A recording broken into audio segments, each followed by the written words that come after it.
여러분 오늘도 잘 견디고 계십니까? 뉴스파이터 김영준입니다. 민생 안정에 매진을 하다 보니 다른 정치인들께서 어떤 정치적 발언을 하셨는지 제대로 챙길 기회도 없었다.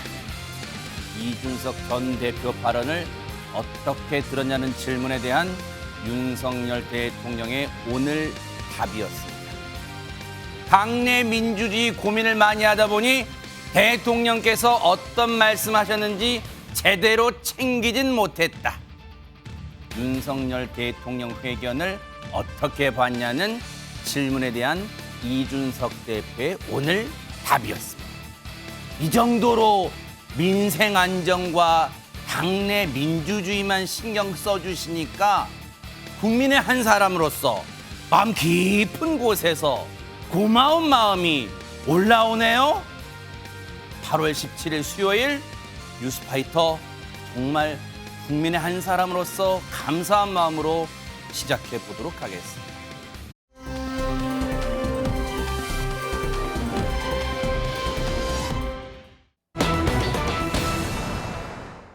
밑에 보세요. 호환마마보다 무서운 이준석. 이 말을 누가 했는지는 잠시 뒤에 저희가 밝혀드리고요. 어제 국민의힘 비대위가 공식 출범에 따라서 이준석 대표는 이제 앞에 한 글자가 붙게 됐어요. 이준석 전 대표가 됐습니다. 그 말은 자동으로 해임됐다는 거예요. 관련해서 지난해 당대표 당선 때 모습 좀 보시고 이어가 보도록 하겠습니다. 여러분, 풍선 부탁드립니다. 제가 말하는 변화에 대한 이 거친 생각들, 그리고 그걸 바라보는 전통적 당원들의 불안한 눈빛, 그리고 그걸 지켜보는 국민들에게 우리의 변화에 대한 도전은 전쟁과도 같은 치열함으로 비춰질 것이고, 왜 3월 9일 날 대선 승리를 하고도 저는 어느 누구에게도 축하를 받지 못했으며 어느 누구에게도 대접받지 못했으며 다시 한번 또 갈아 넣어서 6월 1일에 승리하고 난 뒤에도 왜 바로 공격당하고 면전에서 무시당하고. 전혜연 평론가님, 이제는 이준석 전 대표입니다. 그렇습니다. 한국 정치사에서 기록이었던 영선의 당대표 그 막이 431일 만에 내렸습니다. 이준석 전 대표, 사실 지난해 6월 보면 이준석 돌풍이라고 할 정도로 우리 정치사에서 여러 가지 기록을 남겼습니다. 보수정당 사사 첫 30대 당수가 탄생을 했고요. 특히나 국회의원도 하지 않은 영선의 정치인이 이 보수정당의 대표로 당선이 되면서 여러 가지 정치권에 많은 과제와 변화의 바람을 일으키기도 했습니다. 당시에 유행했던 말 바로 청년 정치였고요. 기성 여의도 정치가 탄핵당했다, 이런 평가가 다른 당에서 나올 정도로 굉장히 관심을 모았습니다. 네. 또 이준석 대표하면 역시나 보수정당의 취약 지역이었던 젊은 남성층에 관심을 받는데 많은 영향을 미쳤다는 평가를 받고 있고요. 특히 본인이 호남에 굉장히 공을 들이면서 이른바 서진 정책을 추구했다, 이런 평가도 받았습니다. 네. 외연 확대를 했다, 이런 긍정 평가도 있습니다만 당내에서 부정적인 논란도 많았는데요. 일단 대선 과정에서 당시 윤석열 후보와의 갈등을 기점으로 이른바 윤핵관과의 당내의 갈등의 모습이 자주 표출이 됐었고, 이 과정에서 두 번이나 당무에서 사라지면서 이른바 두 번이나 가출을 했다라는 비판이 일기도 했었습니다. 무엇보다 대선이 끝난 이후 성별 갈라치기 정치이다라는 비판을 받기도 했습니다만, 어쨌든 대선과 지방선거를 승리했던 여당 당 대표가 이례적으로 비대위 출범과 함께 해임을 낸 상황을 맞게 됐습니다. 대표 취임 후 431일 만에 해임됐다. 그러면 단순 계산해봐도 1년 조금 넘겨서 대표직 유지하다가 해임됐는데 생각해 보세요. 국민의힘을 지지하시든 지지하지 아니하시든 간에 보세요. 대선 승리 이끌고 지방선거 승리 이끈 여당 당대표가 해임된다. 이 상황도 헌정사상 초유에 이를 것 같습니다. 홍종성 기자님. 그렇기 때문에 또 이준석 전 대표는 좀 억울한 마음도 있을 것 같습니다. 지금 나중에 시간이 흘러서 뭐 보수 진보를 떠나서 여야를 떠나서 국민들에게 당대표 이름을 대봐라 하면 저는 이준석 대표란 이름은 많은 국민들이 기억을 하실 것 같아요. 그만큼 갈등을 일으키거나 어떤 부정적 이미지의 논란 이런 족적도 컸지만 또 긍정의 어떤 그런 승리의 모습도 병행해서 같이 있었기 때문인데요. 생각해보면 먼저 부정적인 거 말씀드리면 지금 장평론가님이 2번의 가출이라고 얘기를 했었는데 이게 바로 이제 윤핵관을 공개 저격하면서 당무를 거부했었죠. 그래서 또 울산 회동을 통해서 극적으로 갈등이 봉합이 됐었고 네. 그 뒤에는 또 조수진 최고위원과 선대위 이 갈등을 벌이면서 선대위 사퇴했는데 이것도 또한 갈등 봉합이 됐었습니다. 그런데 사실은 이제 우리가 지금 이 어떻게 보면 이 모든 일의 단초라고 할 수 있는 당윤리위원회에서 네. 성상납 의혹과 관련해서 징계가 추진이 됐잖아요. 그렇게 해서 이번에는 갈등이 봉합이 된다 했는데 말씀하신 것처럼 어제 비상대책위원회가 출범을 하면서 자동적으로 당대표 해임하게 됐고 이게 이제 말씀하신 대로 지난해 6월 11일에 당대표로 선출돼서 2022년 8월 16일에 이제 자동 해임이 되면서 이게 431일인데 네. 그럼 과연 이런 부정적인 것만 있었느냐? 그렇지 않습니다. 생각해 보면 네. 토론 배틀을 통해서 이 당 대변인을 임명한 적도 있었고요. 네. 또 그리고 분명히 당 대표 선출되고 나서 겨우 4개월 만에 당원이 26만 명이 증가하는 그런 자신의 실력을 증명해 보이기도 했었고요. 네. 그리고 무엇보다 또 우리가 공직자들 자기 어떤 평가, 네. 자격 평가 도입하자 해서 이것도 실시를 했었고 네.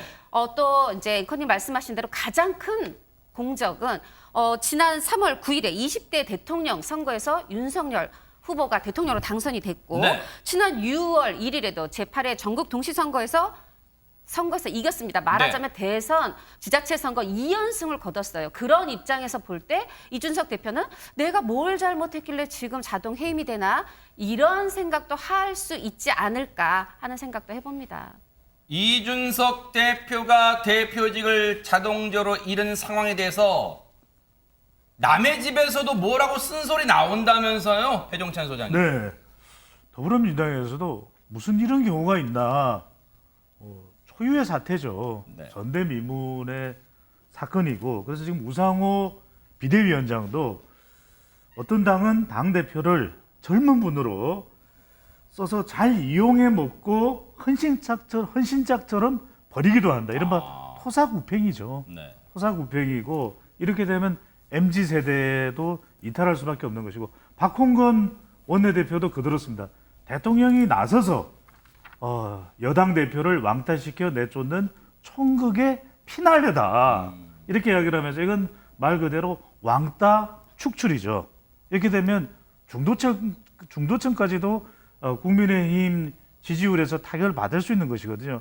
말 그대로 윤석열 대통령이 권성동 원내대표에게 보냈던 그 체리, 엄지척 따봉 이 사건 이후에 정말 발생한 이 결과까지도 더불어민주당은 참 제3자 입장에서 볼 거예요. 하지만 그동안 무서운 존재였던 이준석 대표가 나가는 것에 대해서 이렇게 비판하지만 속으로는 이준석 대표 호남 공들이게 했던 이준석 대표가 이제 물러나는 거야? 쫓겨나는 거야? 좀 다행인 거야? 이런 마음도 있을 것 같아요. 속내는 모르죠. 민주당의 속내는 어떨지 모르겠습니다. 그런데 이준석 대표, 이제 전 대표입니다. 이준석 전 대표가 사실 그제부터 활발하게 언론 인터뷰를 물론 자신의 공언대로 얘기했던 것처럼 활발하게 인터뷰를 하고 있는데 백성문 변호사님 어제도 보니까 어디 인터뷰를 하더라고요. 네, 어제 한 공중파 프로그램에서 이런 질문을 받았습니다. 지금 어쨌건 이제 전 대표가 됐는데 그래도 생각보다 이 당권 주자 지지율 여론조사에서 좀 높게 나오던데요라는 질문을 하니까 이제 이준석 대표가 이런 얘기를 했어요. 지금 조기 전당대회 얘기가 나오고 있지 않습니까? 네. 이 조기 전당대회는 어떤 문제가 있냐면 이제 내년 1월 1일 이후에 1월 달 이후에 하게 되면 지금 이준석 대표가 당원권적 6개월이 풀려나면서 이론적으로는 다시 당대표 출마를 할 수 있어요. 근데 조기 전대를 하면 어떻게 될까요? 못 나가죠. 당원권 정지가 돼 있으니까. 그러니까 조기 전대회의가 나오는 걸 보면 지금 비대위도 무리수인데 조기 전대회의까지 나오는 건 내가 혹시라도 대표가 되면 지금 이런 일을 꾸며서 이렇게 끌고 오는 사람들 그 사람 입장에서 내 복귀가 호환마모보다 무서운 거니까 이런 것까지 꾸미는 게 아니겠느냐라면서 당 내부 상황에 대해서 또 비판을 이어갔습니다. 아하! 앞서 제목이 호환마마보다 무서운 이준석, 거기에 큰 따옴표가 이렇게 붙어 있던데 이게 누가 했던 얘긴가 궁금했는데 이준석 대표 본인이 했대요. 이게 무슨 자신감입니까? 손정희 변호사님. 이준석 전 대표는 나왔으면 성공 못할 걸 이런 자신감이 있는 것 같습니다. 일단 어제 한 방송에 나가서 이런 발언들을 했는데요. 진짜 이준석이 돌아오는 것이 두렵다고 한다면 윤핵관들이 윤 정부를 성공시켜야 된다. 성공시켜서 봐라, 우리가 옳았다. 이준석이 사라지면 되는 거였다고 증명하면 된다라는 취지인데요. 네. 이거는 반어법이겠죠. 나 없이는 성공할 수 없을 것이다 라고 해석하는 게 맞는 것 같고요. 네. 안 그러면 저는 언제든지 다시 그분들을 심판하러 올 것이고 그때 구호는 딱 한 가지다. 윤핵관들 정계 은퇴시키려고 왔다고 얘기할 것. 굉장히 강도 높은 선전포고라고 해석할 수도 있을 것 같은데 네. 일단 윤핵관들이 본인에 대한 어떤 징계라든가 이런 여러 가지 절차에 관여되어 있고 그분들을 향해서 내가 정계 은퇴시킬 만한 정치적인 힘이 있다라는 주장입니다. 어쨌든 자신감이 밑에 깔려 있다는 건 인터뷰를 통해서 여실히 느껴지잖아요. 근데 계속해서 지금 쉬지 않고 연일 윤핵관과의 싸움을 걸어요. 그러면 어떤 느낌이 오세요, 여러분? 윤핵관과 이준석의 지금 대결 구도가 굉장히 선명해지잖아요. 그러면서 과거 윤석열 대통령이 이 사람과의 갈등 구도가 있었다는 것까지 지금 끄집어내고 있습니다. 전혜연 평론가님. 그렇습니다. 윤석열 대통령이 검찰총장 시절 당시 추미애 법무부 장관하고의 여러 가지 갈등이 있었는데 특히 그때 추미애 당시 장관이 징계라고 했을 때 법적 대응을 했던 것을 그대로 꺼내서 본인의 상황에 지금 비유하고 있는 겁니다. 뭐라고 했냐? 대통령께서도 추미애 전 장관이 징계하려고 했을 때 가처분 신청 통해 복귀하지 않았냐? 왜 나는 하면 안 되냐라고 아주 직설적으로 얘기를 하고 있는 거기 때문에 또 하나 빗대어서 자꾸 선당우사 얘기하는데 그러면 대통령은 그때 조직을 벌였냐? 아니지 않느냐라고 하면서 이준석 대표의 특유의 패러디 화법, 가져오기 화법을 그대로 지금 사용하고 있는 것으로 보입니다. 아하. 오늘이요. 여러분 8월 17일이다 에서만 그치는 게 아니라 무슨 날인지 아시죠? 이준석 전 대표의 가처분 신청 신문 날입니다. 쉽게 말하면 법원 가가지고 이러저러한 얘기를 소명을 하는 거예요. 뉴스파이터 방송 직전 3시에 법원에 출두했습니다. 그때 모습 좀 보시고 이어가 보도록 하겠습니다. 대표님 오늘 어떤 점 위주로 설명하시죠? 뭐 오늘 전체적으로 절차적으로 잘못된 부분과 더불어 당내 민주주의가 훼손된 부분에 대해 가지고 재판장님께 드릴 수 있는 말씀을 다 드릴 수 있도록 하겠습니다. 법원이 만약에 이번 가처분 신청 기각하면 향후 어떻게 대응할 생각이신지? 기각이나 인용에 대한 어떤 선제적인 판단에 따른 그런 어떤 고민을 하진 않고 있습니다. 예. 그 대통령 100일 기자회견 혹시 좀 어떻게 보셨나요? 제가 뭐 좀 당내 민주주의에 대한 그런 고민을 많이 하다 보니 대통령께서 사실 어떤 말씀을 하셨는지 제대로 챙기지는 못했습니다. 불경스럽게도. 예.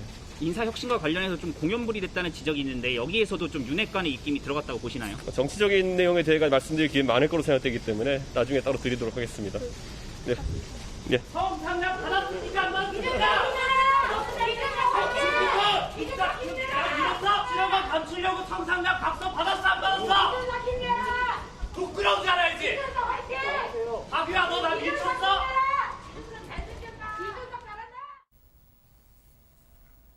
서울 남부지법 앞이었습니다.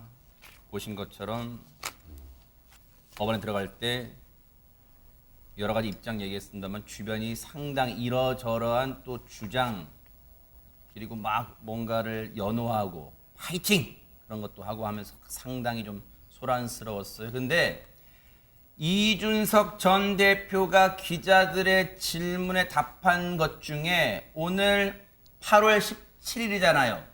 앞서 말씀드렸죠. 그냥 17일로 끝나는 게 아니잖아요. 이준석 전 대표의 효력정지, 즉 자신의 대표 지위상실 효력정지 가처분 신청 있은 날이기도 하지만 윤석열 대통령 취임 100일이기도 한 날이에요. 참 공교롭죠. 그런데 앞서 대통령 발언을 챙기지 못했다. 불경스럽게도 이 말은 윤석열 대통령이 했던 말과 비슷한 말로 되치기를 한 겁니다. 윤석열 대통령이 오늘 어떤 얘기인지 들어보시고 이어가 보도록 하겠습니다. 네, 조금 껄끄러우실 수도 있을 질문인 것 같은데 좀 드려야 할 것 같아서 드립니다. 이준석 전 대표가 최근에 윤석열 대통령도 직접 겨냥을 해서 여러 가지 지적들을 하고 있는데 이렇게 여당 내에서 집안 싸움이 계속 이어진다면 국정 운영에도 상당히 부담이 될 걸로 보입니다. 대통령 어떻게 보시는지 궁금합니다.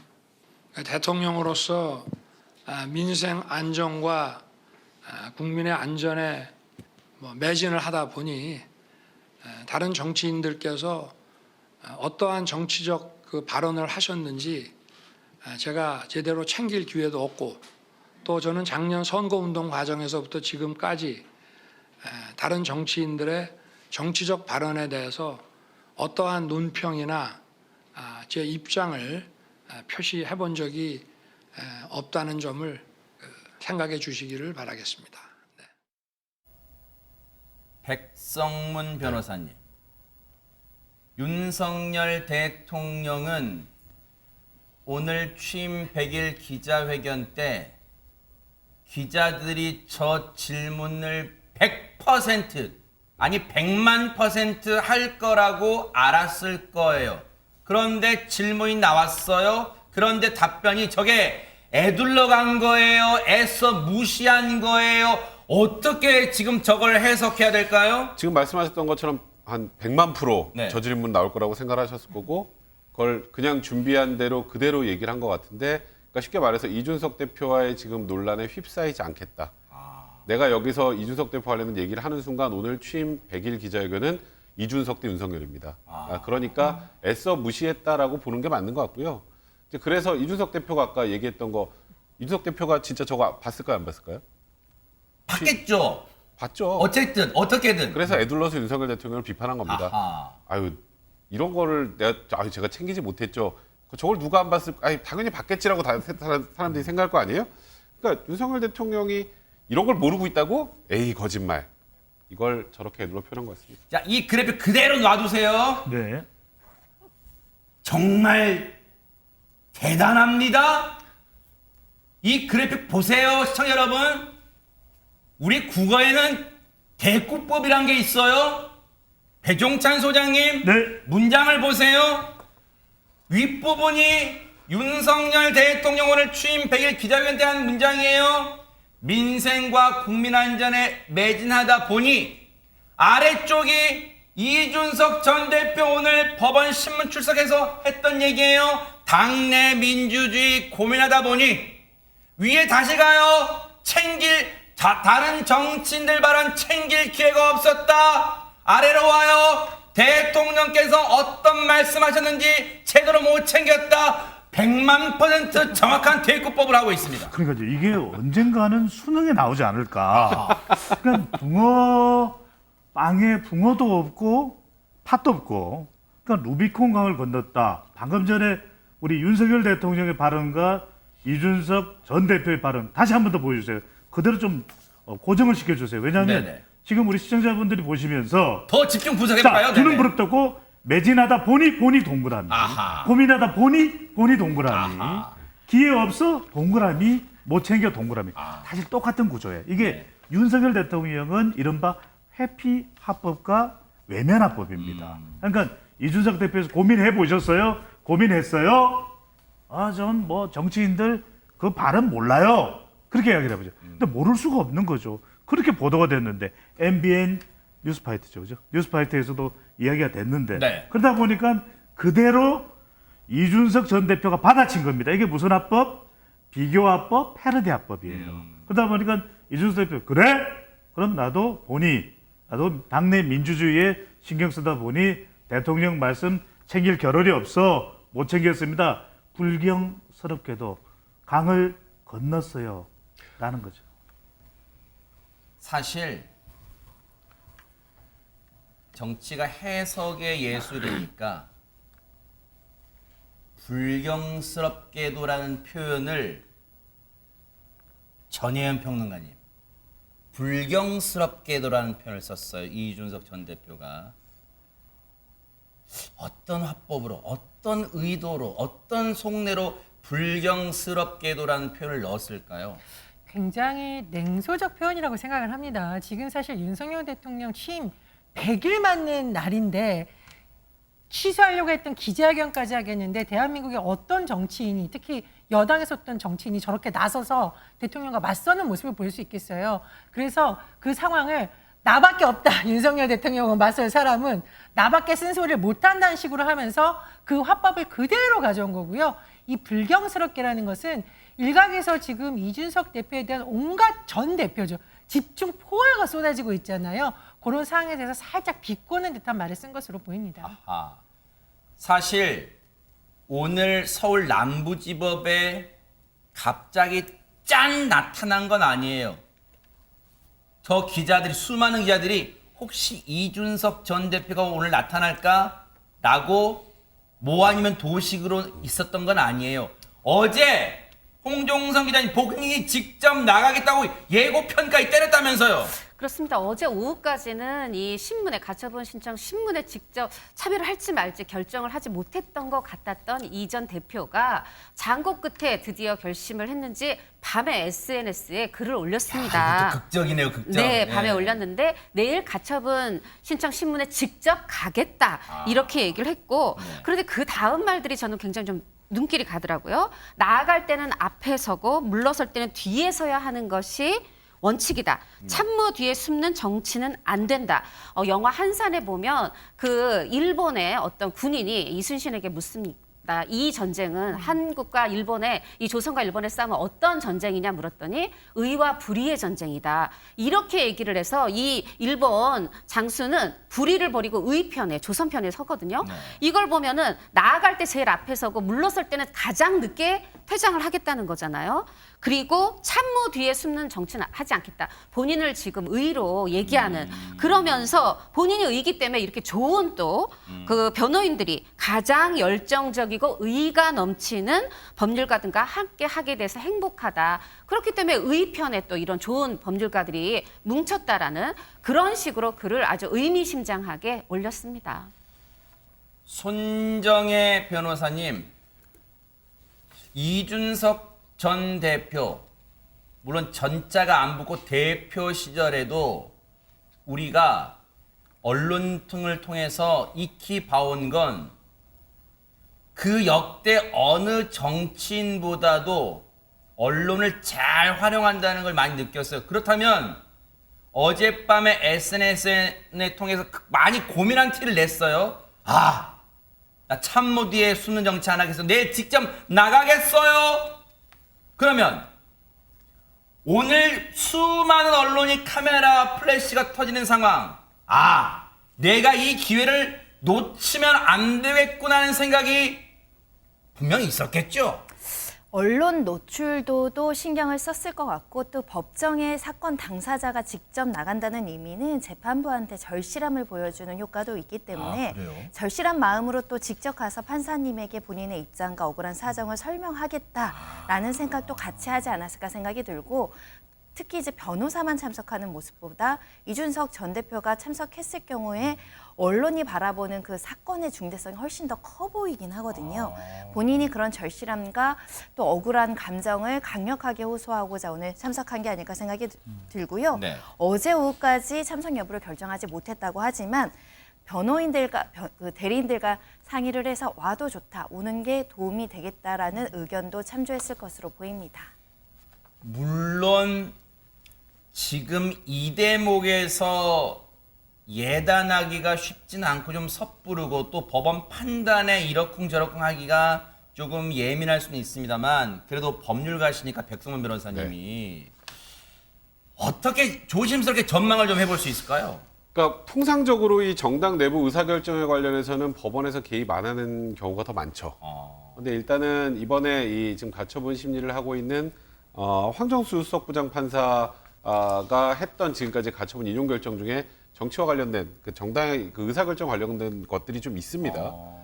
이제 뭐 과거 공천 과정에서 이제 논란이 됐을 때 절차적 하자가 있다고 해서 가처분 인용해줬던 사례도 있고, 또 경기도지사 선거 과정에서 이 TV 토론 강용석 그 당시 후보가 나 빼고 하는 거 안 돼 했던 가처분 결과도 인용했던 그 판사님인데, 근데 그 두 건의 사건과 이번 사건은 이제 경중이 좀 나뉘죠. 다릅니다. 그러니까 이번 사건에 만약에 가처분이 인용된다면 어떤 일이 생길까요? 가처분이 인용되면 국민의힘은 말 그대로 엄청난 소용돌이에 빠질 수밖에 없는 게 주호영 비대위원장 직무 정지 스톱, 비대위 스톱, 그리고 얼결에 다시 권성동 원내대표가 직무대행 체제로 다시 돌아와야 됩니다. 이건 그러니까 말 그대로 국민의힘 그 당 내 지형을 통째로 다 바꿔버리는 것이기 때문에 지금 다른 사건들이 인용이 됐다고 해서 이 건도 지금 이준석 대표의 전 대표의 이 가처분 신청도 인용이 될 거다라고 말하기 좀 어려운 상황이고요. 다만 이게 인용된다면 엄청난 후폭풍이 예상이 되는 건 불가피할 것 같습니다.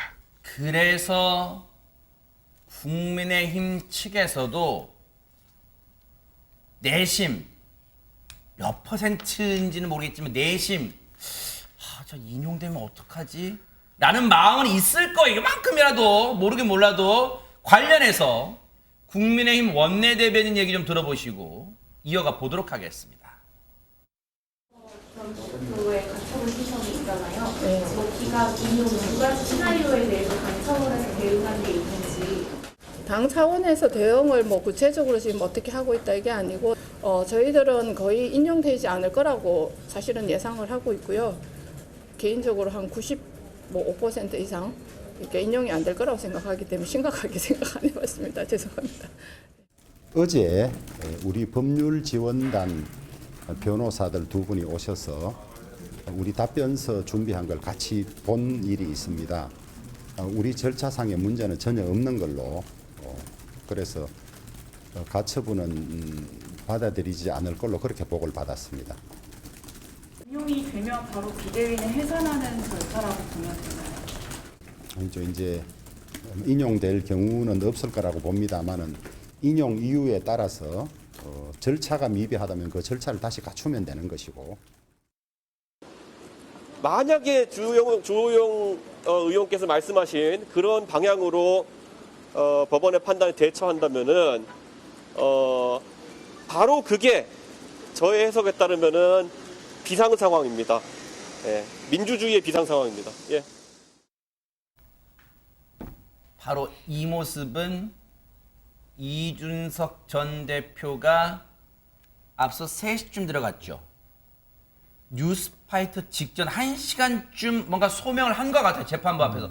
4시 조금 넘겨서 나와서 직접 했던 말을 제가 따끈따끈한 얘기를 지금 들려드린 건데, 인용이 되냐 안 되냐에 대한 입장을 기자가 물어보니까 저런 대답을 했습니다. 그런데 배 소장이 앞서 물론 시쳇말로 표정 관리일 수는 있어요, 당이. 그런데 양금희 원내대변인 얘기로는 95% 정도 비중으로 인용이 안 될 거다. 법원이 그런 판단을 내려줄 거다라고 얘기를 하고 있어요. 근데 그건 아무도 모르는 거긴 합니다만. 그렇죠.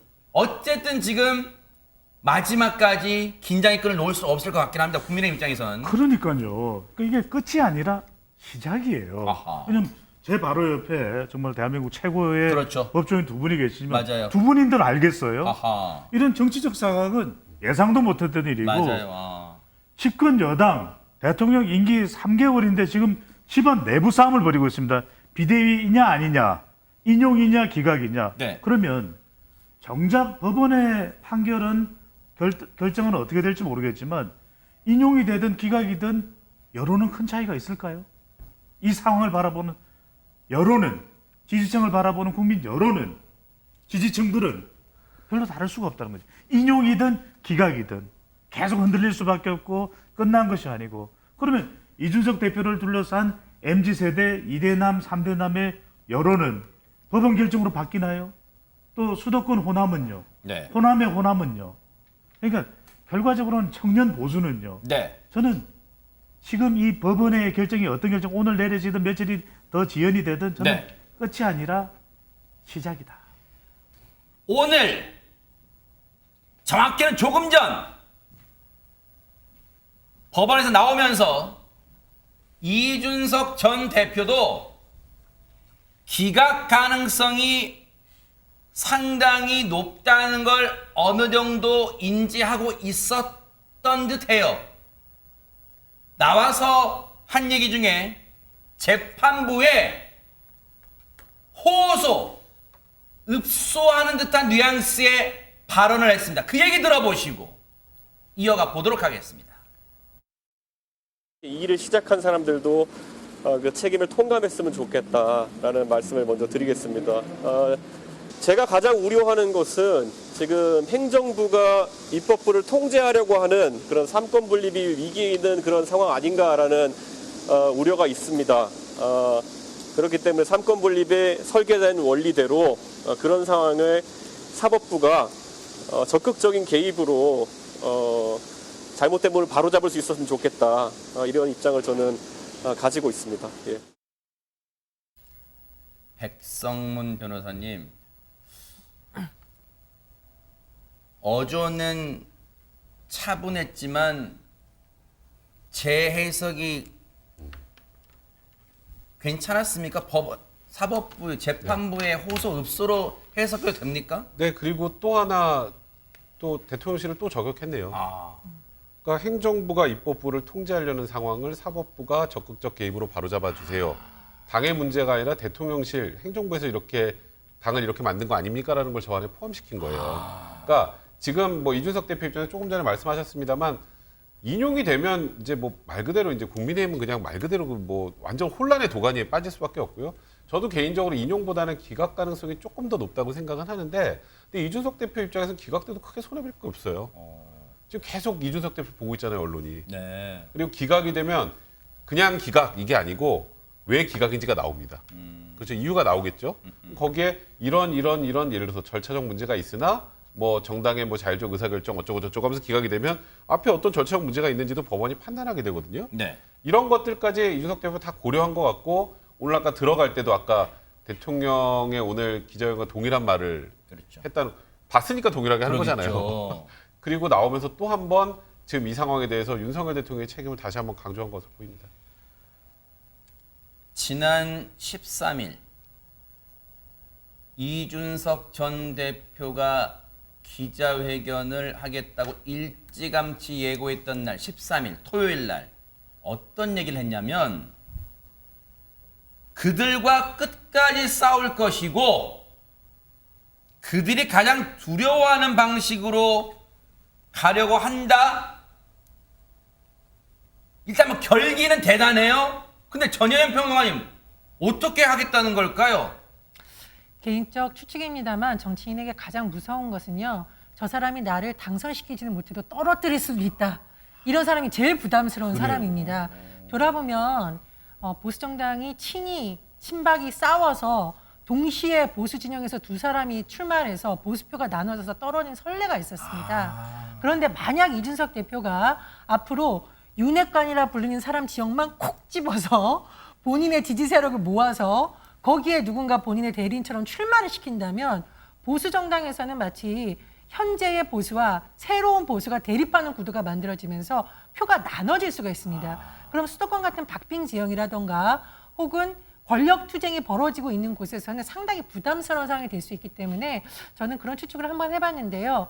앞서 윤석열 후보와 대립하던 시기에 왜 당무 거부하고 지방 돌 때도 이른바 윤핵관이라고 불리는 사람들이 진짜 콕 찍어서 거기 방문한 적이 있었거든요. 이준석 대표 전 대표죠. 혹시 그런 방식을 마음에 든 것이 아닐까라는 생각이 들고요. 두 번째 제 생각에는 이준석 대표가 어쨌든 당대표로서 대선과 지방선거를 꾸렸기 때문에 당내에 돌아가는 문제, 예를 들면 돈에 대한 문제, 어떤 민원에 대한 문제, 대통령 후보에 대한 여러 가지 민감한 문제를 잘 알 수밖에 없습니다. 그렇다면 이제까지 밝혀지지 않았던 이른바 윤핵관을 둘러싼 부분에 대한 폭로전이 나올 수 있다. 그럴 경우에는 전국민적 지탄을 받아서 그 사람이 정계를 은퇴하는 상황이 올 수도 있거든요. 이런 여러 가지 가능성이 있다고 봅니다. 물론 시나리오상의 하나입니다. 혹시 이제 오해는 없으시길 바랄게요. 그런 국면으로 치달을 수도 있다. 극한의 상황이 되면 그 말씀해 주신 거예요. 그런데 앞서 말씀드렸죠. 그들이 가장 두려워하는 방식으로 싸우게 돼요. 그래서 그들은 뭘까요? 누가 봐도 윤핵관들이라고 지칭을 한 것처럼 느껴지죠. 이런 이준석 전 대표 윤핵관들을 위한 직격을 또 빼놓지 않았습니다. 한번 들어보시고 이어가 보도록 하겠습니다. 그 인사 문제와 관련해 가지고 저는 소위 윤핵관이라고 하는 분들이 다소간의 책임이 있다고 생각합니다. 정말 그들이 호가호위하는 것이 아니라 그들이 매번 입에 달고 다니는 것처럼 윤석열 정부의 성공을 위해서 뭔가 일을 하려고 한다면은 그 자리가 원내대표이든지 아니면 예결위 간사이든지 아무리 달콤해 보이는 직위라 하더라도 그들이 더 나은 선택을 할 수 있을 것이라는 그런 기대는 이제 더 이상 할 필요가 없지 않을까 그런 생각을 하고, 공교롭게도 물론 그런 건 아니겠지만은 이번 이 당 내 사태에 대해 가지고 돌격대장을 하셨던 분들이 영전하는 모양새를 보이는 것이 시기적으로도 상황적으로도 옳은지에 대해서는 저는 당연히 생각해 볼 필요가 있다라는 건 생각을 합니다. 백성문 변호사님.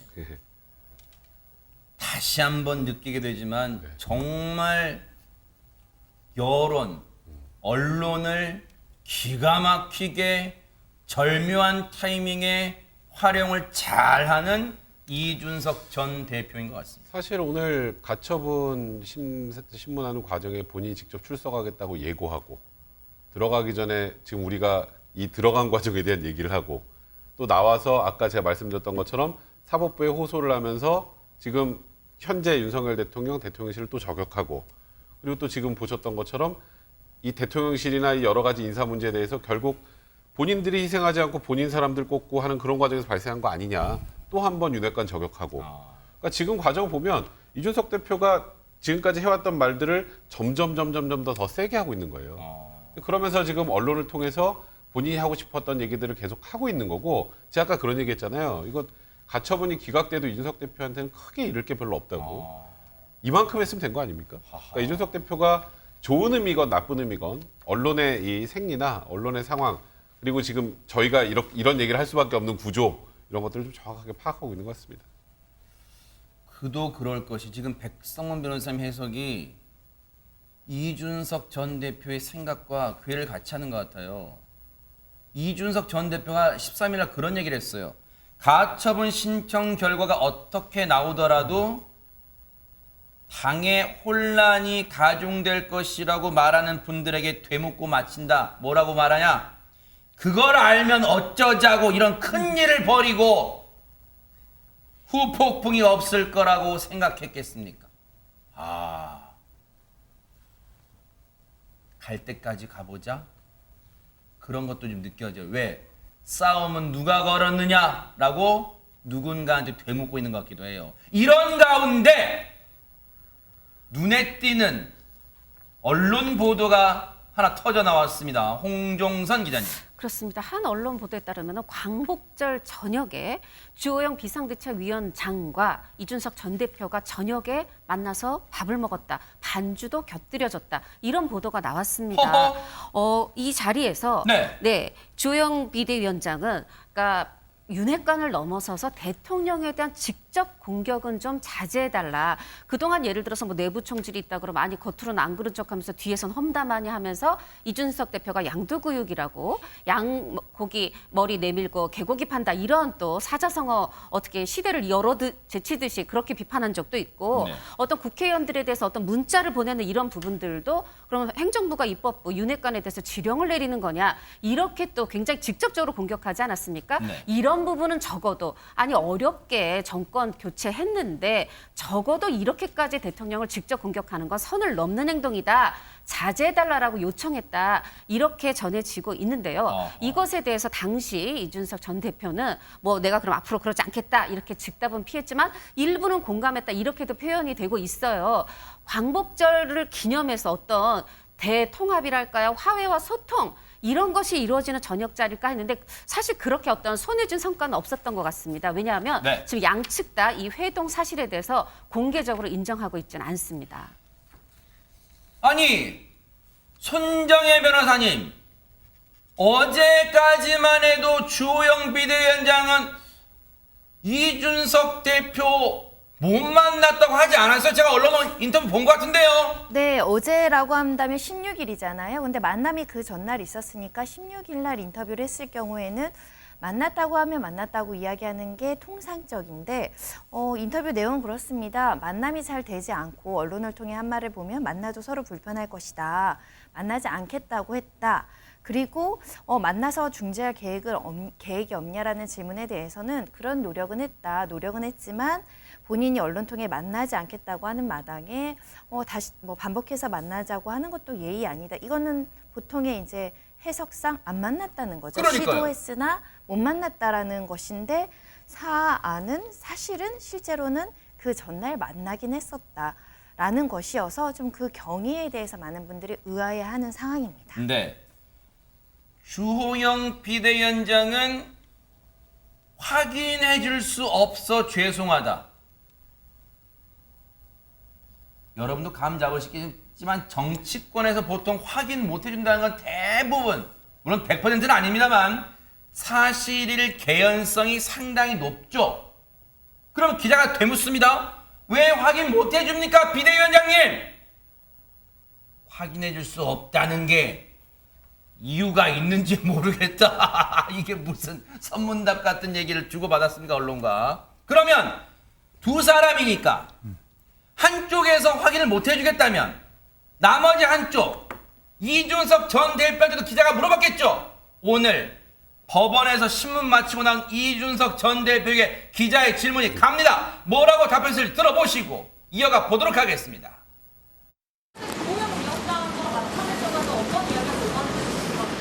저는 주호영 위원장과의 만찬이라는 보도를 보고 저는 굉장히 의아한 이런 느낌이 들었습니다. 그에 대해서는 어떤 경위에서 어떤 사실 확인 과정을 거쳐서 보도가 나간지도 모르겠고 주호영 위원장과 저는 일관되게 그에 대해 가지고 전혀 확인할 생각이 없습니다. 네. 다시 만날 가능성 열려 있나요? 저는 주호영 위원장을 만나는 것 자체가 의미가 없다고 여러 번 밝혔고 주호영 위원장이 만났을 때 오히려 곤란한 상황에 빠지게 될 것이라는 이야기를 해왔습니다. 그 입장이 변함이 없습니다. 아니 이건 또 뭡니까? 우리의 혹시나 하는 기대감은 이쪽에서 확인 못 해주면 나머지 한쪽에서는 확인해 주겠지 라는 기대감으로 지금 들었는데 이준석 전 대표도 확인 못 해주겠다. 확인 못 해주겠답니다. 배 소장님 이건 어떤 경우입니까? 이게 이른바 확인 불가 전략이에요. 뭐냐면 확인 불가라는 거는 만났다는 거죠. 확인이야. 강한 확인이에요. 만났어. 근데 지금 이준석 대표, 주호영 비대위원장은 왜 그러느냐? 성과가 없었죠. 성과가 없으니까 그 만남을 뭔가 확인했을 때 효과가 없어요. 두 번째, 이준석 전 대표는 이게 아까 말씀드렸지만 이준석 대표의 합법은 패러디 합법입니다. 네. 그러니까 지난번에 이준석 전 대표가 윤석열 대통령을 만났다 그럴 때 대통령실에서는 뭐 없는데 이랬단 말이에요. 그거죠. 이른바 비교 대꾸. 그래 나도 뭐 몰라. 만난 적 없어. 대통령실도 그랬잖아. 이거거든요. 근데 여기서 핵심 내용은 뭐냐 하면 만났어요. 그런데 지금 만나든 안 만나든 해결될 수 있는 사안이 없습니다. 그럼 어떤 내용이냐? 지금 우리가 지금 취임 100일 맞아서 발표되는 여론조사 결과를 보면 이 당의 내분 사태의 책임이 누구한테 있느냐? 윤핵관 또는 윤석열 대통령, 윤석열 대통령 또는 윤핵관이거든요. 그런데 이준석 대표는 이준석 대표가 책임이 있잖아. 야, 인정하고 자제해. 그걸 인정할 수가 없는 거예요. 지금 국민 여론이 그렇지 않게 생각하는데 본인이 그러면은 느닷없이 뜬금없이 이건 제 책임이니까 앞으로 자제하겠습니다. 그래서 지금 이건 뭐냐? 아무런 성과나 영향가가 없는 만남이었기 때문에 확인을 못 해주는 거지만 만난 거예요. 지금 해석상 그리고 정황상 만났을 개연성이 상당히 높잖아요. 그럼 이 대목에서 궁금합니다. 백성문 변호사님, 네. 이 기사를 해당 기자가 꿈을 꾸고 쓴 게 아닐 거 아니에요. 상상으로 쓴 게 아닐 거 아니에요. 그러면 어느 쪽에서 이걸 흘렸을까요? 뭐 그거야 하늘만 알겠습니다만 제가 좀 상상을 해보면 네. 이 기사가 뜨면 둘 중에 누가 더 유리할까요? 저는 무조건 주호영 그 비대위원장이 더 유리할 것 같은데요. 그러니까 원래 이런 얘기 많이 하잖아요. 이준석 대표를 좀 만나서 풀고 같이 하려는 노력을 좀 해야 되는 게 아니냐. 네. 이건 뭐 여러 평론가들도 얘기하고 언론에서도 많이 나오는 얘기죠. 네. 근데 기사 내용 보면 주호영 비대위원장이 만나서 대통령에 대한 직접 비판은 좀 너무하지 않느냐. 또 뭐 이게 지령이라든지 뭐 이런 거친 말은 좀 그렇지 않느냐. 근데 이준석 대표가 아무 대답을 하지 않았다. 누가 더 잘못한 것 같으세요? 구도상 느낌적으로 네. 왜 이준석 대표 아무 말도 못했지? 뭐 그런 생각 들어요. 그러니까 이준석 대표가 그걸 부인해서 아이고 이준석 대표도 좀 받을 건 받아야지 이런 생각을 들게 하잖아요. 네네. 그래서 이건 그냥 제 상상입니다. 네. 전혀 이건 뭐 이 기사의 내용을 제가 그냥 제 자의적으로 해석한 건데 네. 그런 느낌이라는 걸 생각해 보면 아까 이준석 대표도 약간 언론 보도에 대해서 좀 불만을 드러낸 듯한 뉘앙스가 있었어요. 앞부분에. 그래서 굳이만 한쪽에서 나간 게 사실이라고 전제한다면 이준석 대표 쪽보다는 주호영 비대위원장 쪽에서 나갔을 가능성이 많지 않을까? 좀 생각할 수 있을 것 같습니다. 그럼 이 대목에서 또 하나의 궁금증이 있습니다. 전혜연 평론가님. 주호영 비대위원장은 여기에 확인해주지 않다 쳐도 이준석 전 대표는 왜 확인 안 해줘요? 앞서 6월 달인가 윤석열 대통령과의 독대 사실을 대통령실이 부인한 것에 대해서 자신을 거짓말쟁이로 몰아간다면 매몰차게 공세에 취했잖아요. 그런데 왜 이건 본인도 확인 안 해줘요? 근데 이준석 전 대표는 거짓말은 한 적이 없습니다. 화법을 잘 보세요. 거짓말하지 않았어요. 돌려서 지금 얘기를 하고 있죠. 그런 말을 하면서도 은근히 어떤 불만을 다 얘기하고 있지 나 주호영 비대위원장 만난 적 없어요 라고 말한 적은 없습니다. 굉장히 좀 독특한 화법을 쓰고 있는 거고 제가 보기에 이런 것 같아요. 이준석 전 대표도 지금 상황이 즐겁지는 않을 겁니다. 굉장히 고통스러울 건데 네. 주호영 비대위원장이 그래도 만나자 하니 마지막으로 혹시나 대통령의 어떤 메시지가 있지 않을까?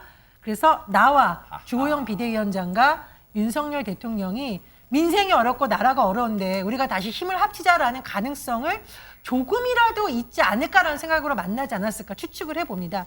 그러나 만나고 보니 이준석 대표 자제하세요라고 들었으니 이준석 대표 입장에서는 좀 기가 막힐 노릇이다. 배신감을 느꼈다. 저는 이렇게 생각이 들기 때문에 말을 아예 안 했다고 보고요. 두 번째로 사실 오늘 기자회견을 보면 이준석 대표가 나의 상대는 윤석열 대통령과 윤핵관이라고 선전포고를 한 거나 마찬가지예요. 그러니까 굳이 주호영 비대위원장과의 만남을 거론해서 여론의 관심 흐트러뜨릴 필요는 없다. 이런 판단도 한 것으로 보입니다. 모르긴 몰라도 지금 이 순간 대한민국 땅에서 가장 바쁜 사람은 이준석 전 대표일 수 있어요. 아침부터 저녁 늦게까지 언론 인터뷰 다 하죠. 또 짬내서 법원 직접 나가죠. 그리고 자기를 요만큼이라도 건드린 사람에 대한 공격도 잊지 않고 있습니다. 손정혜 변호사님. 그렇습니다. 어제 MBC 뉴스데스크에 나가서 두 사람을 거론하면서 직접적으로 공격을 했는데요. 홍준표 시장과 나경원 전 의원입니다. 네.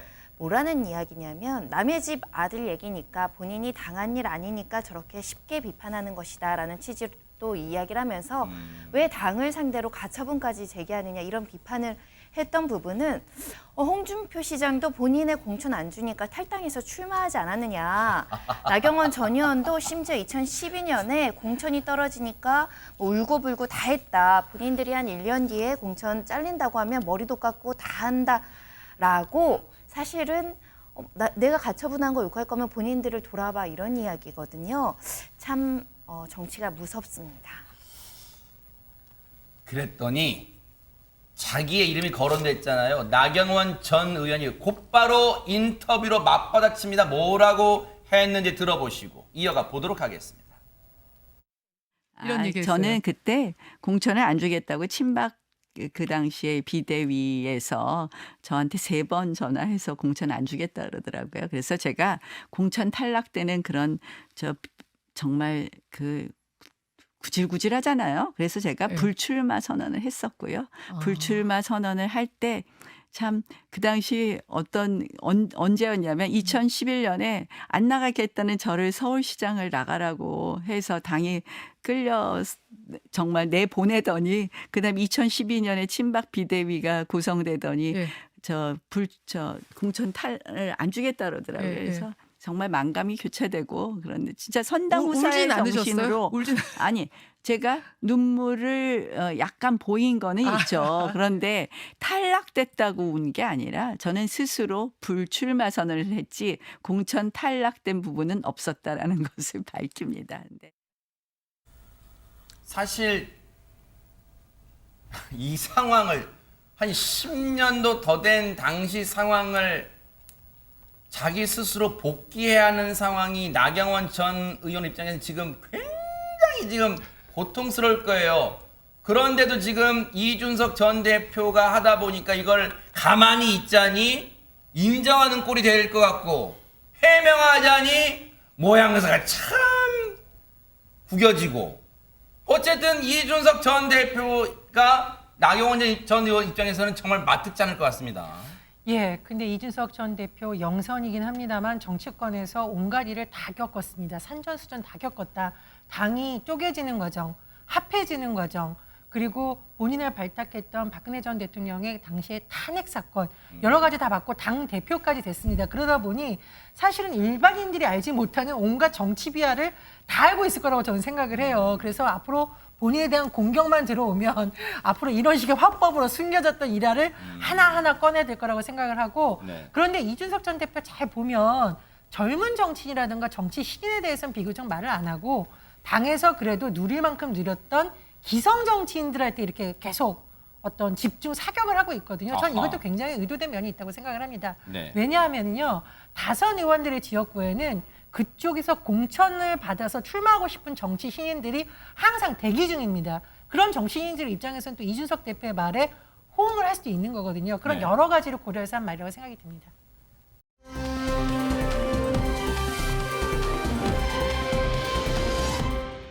윤석열 대통령 취임 100일이었잖아요. 한 20분 넘게 모두 발언이 있었고 그 이후에 이제 기자 일문일답이 있었어요. 근데 저도 이제 소리 크게 해놓고 생중계로 봤습니다만 시청자분들, 국민분들도 궁금하셨을 것 같아요. 뭐냐면 기자들 질문 중에 글쎄요, 제 수준이 낮은 걸지는 모르겠습니다만 윤석열 대통령이 이준석 대표를 향해서 뭔가 욕설로 들릴 만한 그 표현을 사용했는지에 대한 사실 여부를 묻는 질문은 언급조차 안 됐어요. 이건 뭐 기자들이 알아서 그런 거예요. 뭐 어떻게 해석해야 되는 건가? 그거 안 궁금해요. 그냥 대통령실 출입 기자들은? 궁금해요. 그런데 오늘 기자회견에 질문을 받는 방식이 12명의 기자들의 질문을 받았는데 과연 이게 무작위였을까? 아니면은 진행을 한 강인선 대변인이 뭔가 좀 그 질문들에 대해서 사전에 좀 협의가 있었던지, 그러니까 좀 이 송곳 질문이 없어요. 물론 강인선 대변인은 사전 협의가 없었다고, 이른바 각본이 없었다고 미리 말하긴 했습니다. 각본은 그런 말을 하는데 이 방식이 이제 손을 들어서 저요 하면 그렇죠, 저기 김사문 기자 뭐 이런 식은 아니었거든요. 그러다 보니까 저는 한 3가지였을 것 같아요. 이 질문을 하기 전에도 이미 좀 여러 가지 정보에 의해서 선인지로 그랬을 수도 있겠다. 그럴 가능성이 매우 높은데 그것까지 확인한다라는 네. 것은 기자회견장의 분위기가 갑분싸가 될 가능성이 상당히 높죠. 두 번째로는 설사 그 질문을 했다고 해서 아 그래요? 내가 뭐 시원하게 욕설도 하고 뭐 그거 다 내가 다 한 거예요. 그렇게 이야기하겠어요? 분명히 아무리 그렇게 물어봐도 아 그거는 사실 무근입니다. 어떻게 제가 품격 있는 대선 후보 그리고 오랫동안 공직 생활을 해왔던 제가 네. 어떻게 우리 이준석 대표 그리고 제가 정치인들의 발언은 거듭 말씀드렸지 않습니까? 이 공무로 국정 운영에 바빠서 네. 확인을 못하고 있는 상황인데 그건 아닙니다. 그러니까 이제 너무 이런 상황이 될 거 좀 민감하다. 네. 또 하나는 예상되는 답변이 나올 가능성이 높다. 네. 그래서 안 했을 것 같아요. 제 수준이 낮았던 걸로 결론 내겠습니다. 어쨌든 그런 질문은 없었습니다. 오늘 취임 100일 기자회견에서 관심이 있었던 인적 쇄신에 관한 질문은 나왔습니다. 뭐라고 대통령이 답변했는지 들어보시고 이어가 보도록 하겠습니다. 그 인사 쇄신이라고 하는 것은 국민을 위해서, 국민의 민생을 꼼꼼하게 받들기 위해서 아주 치밀하게 점검을 해야 되는 것이지 어떤 정치적인 국면 전환이라든가 이런 지지율 반등이라고 하는 그런 그 정치적 목적을 가지고 해서는 저는 안 된다고 생각하고 좀 시간이 필요할 것 같습니다. 제가 지금부터 벌써 시작을 했습니다마는 그동안에 뭐 우리 대통령실부터 어디에 문제가 있었는지 지금 짚어보고 있습니다. 백성문 변호사님 며칠 전부터 언론에서는 아주 구체적으로 어디 자리 정도는 이번에 교체할 것이다 그런 얘기 나왔잖아요. 근데 윤석열 대통령은 기존의 본인의 생각을 크게 바꾸진 않으신 것 같고요. 그러니까 지금 지지율 떨어지고 인사 문제 있다고 그냥 여기 3명 교체 이거 가지고는 변화가 크게 있을 거라고 생각하지 않는다. 그러면 대통령실에서 근본적인 문제가 뭔지 체크를 해서 진짜 필요한 뭐 인사 교체를 그 이후에 진행을 하겠다라는 취지인 것 같아요. 그러니까 아예 뭐 인사 뭐 그런 개편 이런 게 전혀 없다는 뜻은 아닌 것 같고 조금 더 검토를 해서 하겠다라고 하는데 이제 문제는 이제 대통령의 지지율이 많이 떨어지는 원인 중에 가장 큰 이유로 꼽히는 게 보통 지금 인사 문제 아니겠습니까? 그러면 이제 대통령실에서도 지금 어떤 인사에 관련 논란이 있는지 정도는 충분히 인지를 하셨을 거예요. 뭐 그에 대해서 억울함의 그런 반로인지 그건 잘 모르겠습니다만 그래도 이게 아무리 보여주기 일지라도 어느 정도의 인사 교체는 좀 필요하지 않을까. 그러니까 이게 그냥 보여주기식이 아니라 국민들이 이런 인사는 문제가 있어요라는 여론이 높다면 그에 대해서 또 일부 또 수용하는 모습도 보이는 게 좋지 않을까 저는 개인적으로 생각이 좀 듭니다. 윤석열 대통령 하면 떠오르는 게 여러분 뭐가 있습니까? 많은 게 있을 수도 있겠지만 일단 도어 스태핑. 국립국어에서요. 웬만하면 도어 스태핑 영어 쓰지 말래요. 출근길 약식회견 이렇게 하래요. 그래서 출근길 약식회견 그게 떠오르실 거예요. 그럼 앞으로 계속 할지 안 할지 궁금하잖아요. 뭐라고 답변했을까요? 한번 들어보시고 이어가 보도록 하겠습니다.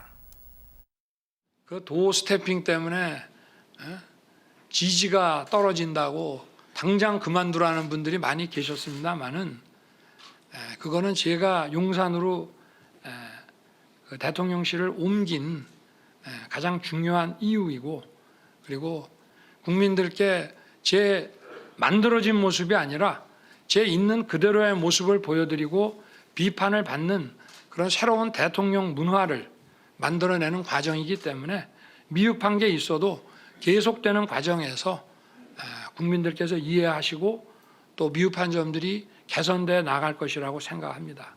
여러분들께서도 많이 도와주시기를 부탁드립니다. 손정혜 변호사님, 출근길 약식 회견에 대해서 국민들의 평가는 좀 엇갈 수는 있겠네요. 사실은 좋은 시도도 있었고요. 또 필요한 이야기 소통하면서 솔직하게 이야기하는 긍정적인 효과도 있었습니다. 그럼에도 불구하고 정제되지 않은 발언이나 사안에 대해서 구체적으로 대답하지 못하고 추상적인 발언에만 그쳐서 이 어떤 정책이나 사안에 대해서 대통령이 잘 파악하고 있는지에 대한 좀 회의감을 들게 하는 장면도 몇몇 있었기 때문에 주변에서도 실제 그래서 안 하시는 게 좋지 않습니까? 라고 조언을 했던 모양입니다. 그래서 이제 질의 과정에서도 지지율 떨어진다고 이제 그만두라고 하신 분들이 많다 이런 표현까지 나온 건데요. 그럼에도 불구하고 소통에 대한 어떤 의사는 강력해 보이고 이 소통하는 방식으로 기자회견을 하는 것은 유지하겠다라는 결심인데 그리고 사실 그럴 수밖에 없는 것이 이대로 중단하면 이 약식 기자회견을 하겠다라는 윤 대통령의 어떤 처음의 그 입장 그리고 처음의 시도가 실패한 걸로 기결되잖아요. 조금이라도 나아가서 긍정적인 모습을 보여서 그때 이제 그만한다고 하면 그나마 낫지만 이런 상황에서 그만을 하는 거는 굉장히 실패한 이미지만 각인되기 때문에 좋지 않겠다라는 것도 고려한 게 아닐까 생각이 들고 공부 더 많이 하시고 소통에 대한 방식 더 익히시고 또 현안들 굉장히 많은데 하나하나 접근하다 보면 또 좋은 결과로 기결될 여지도 있지 않을까 합니다. 오늘 취임 100일 회견 여야의 상반된 평가 그래프로 한번 정리해 볼게요. 뭐 예상은 했습니다만 아주 극명하게 여당 반응, 야당 반응 극명하게 엇갈렸습니다. 한번 보여드릴까요? 권성동 원내대표 지난 정부와 결별한 정책 기조 전환 잘 보셨다. 박수영 국민의힘 의원 A4 용지만 보고 있던 어떤 대통령과는 다르다. 하지만 야당에서는 전 정부 흠집 내기를 시작했다. 자화자찬이다. 궁색한 변명 일관했다. 빈술에 요란했다. 그런데 여기서 눈길 가는 게 전현 평론가님, 여권 인사 중에서 윤석열 대통령이 오늘 회견에 대해 직격탄 날린 사람이 있다면서 누굽니까? 예, 최근 야수의 본능으로 부딪혀라는 책을 써낸 유승민 전 의원입니다. 신랄하게 비판했는데 대통령 생각, 말, 태도가 문제인데 본인이 바뀌지 않으면 백약이 무효다라고 대통령을 직접 겨냥을 했었고요. 오늘 기자회견 도무지 알 수가 없다라고 직설적으로 했습니다. 이건희 전 회장이 왜 되게 유명한 말 했었잖아요. 마누라 자식 빼고 다 바꾸라고 했다. 이 말을 인용하면서 그만큼 다 바꿔야 되는데 주변에 무능하고 아부만 하는 인사들부터 과감하게 바꿔라. 백지에서 새로 시작해라. 이렇게 얘기를 했는데요. 사실은 유승민 전 의원은 이전에 경기도지사 선거 과정에서도 본인이 공천에서 탈락한 바가 있습니다. 그때 뭐라고 했냐. 자객의 칼에 맞았다. 권력의 뒤끝이 대단하다. 윤석열 대통령 당시는 당선자와인데 대결에서 졌다라는 표현을 하는 표현이 있는데 제가 보기에는 앞으로도 이런 직설적인 비판을 할 가능성이 높다고 보여집니다. 네. 취임 100일 이제 시작에 불과합니다. 앞으로의 국정 운영 어떻게 헤쳐나갈지 국민과 함께 뉴스파이터 지켜보도록 하겠습니다.